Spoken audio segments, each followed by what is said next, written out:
बात करेंगे ऊर्जा की प्रकार। अब ऊर्जा होते क्या? पहले तो अक्षय, ये होते हैं रिन्यूएबल। इंग्लिश में अगर हम बात करें तो रिन्यूएबल रिसोर्स होते हैं, जिसको हम रिन्यू कर करके नया करके इस्तेमाल कर सकते हैं। अपक्षय ऊर्जा की अगर हम बात करें तो ये होते हैं नॉन रिन्यूएबल। अब अक्षय में कौन कौन से आ जाते हैं? सौर, पवन, जल और जैव ईंधन। ये वो होते हैं जो हमें प्राकृतिक संसाधन से मिलते हैं। जैसे सौर की अगर हम बात करें तो ये हमें सूरज देता है। पवन की अगर हम बात करें तो ये हमें हवा देती है। जल की बात करें नदियां, ग्लेशियर्स, और जैव ईंधन की बात की जाए तो जो जमीन से हमें मिलते हैं या फिर हम उनको जला के बनाते हैं वो हमारे जैव ईंधन होते हैं। अपक्षय ऊर्जा जो नॉन रिन्यूएबल है, एक बार इस्तेमाल हो गए लेकिन दोबारा इस्तेमाल नहीं होंगे।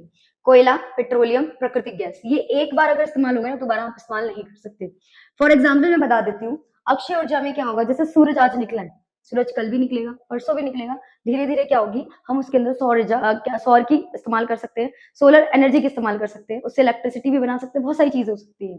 और अगर हम अपक्षय ऊर्जा की बात करें, फॉर एग्जाम्पल आज हमने बाइक में पेट्रोल डाला, पेट्रोल का पूरा इस्तेमाल किया, पेट्रोल खत्म। अब खत्म होने के बाद उसमें नया पेट्रोल डलेगा, उसको दोबारा इस्तेमाल तो नहीं किया जा सकता।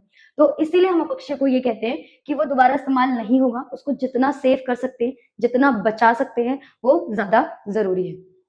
ऊर्जा के स्रोत के वर्गीकरण, वर्गीकरण दो तरीके के हो चुके हैं, अक्षय और अपक्षय, ये दो तरीके की ऊर्जा है। एक तो प्राकृतिक संसाधन देती है और एक वो भी प्रकृति देती है, लेकिन उसकी एक सीमा है, उसकी एक टाइम लिमिट है, अगर वो एक बार खत्म हो गए तो दोबारा इस्तेमाल नहीं किए जा सकते।